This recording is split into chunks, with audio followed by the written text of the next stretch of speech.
Okay, in this particular example, we have a battery that's hooked up to two branches,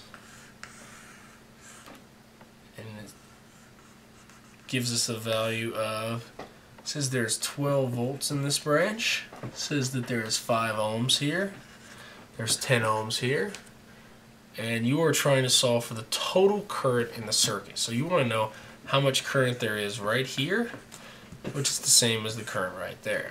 So we're going to go ahead and just mark that as the total current. Now there's a couple of different ways to solve this, but one of the easiest ways is to say, okay, I have 12 volts that's right there, which means I have to have 12 volts right here because these two are in parallel.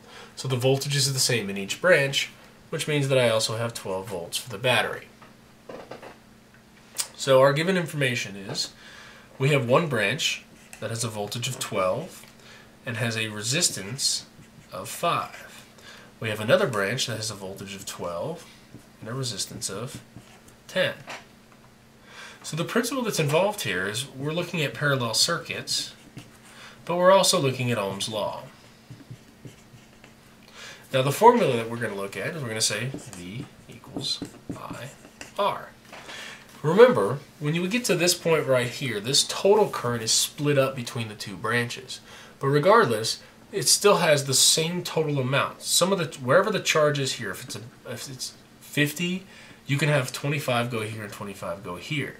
You could have 30 go here and 20 go here. But regardless, these two branches have to add up to the same number. So what I'm going to do is I'm going to solve for the current in the individual branches, and I'm going to add them together.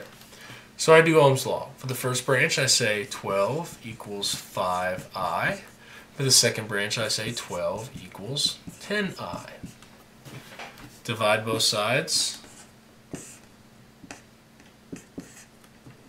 And when you do that, you get 1.2 is the current for the second branch, and you get 2.4 is the current for the first branch. When you take those two and you add them together, the total current ends up being 3.6 amps.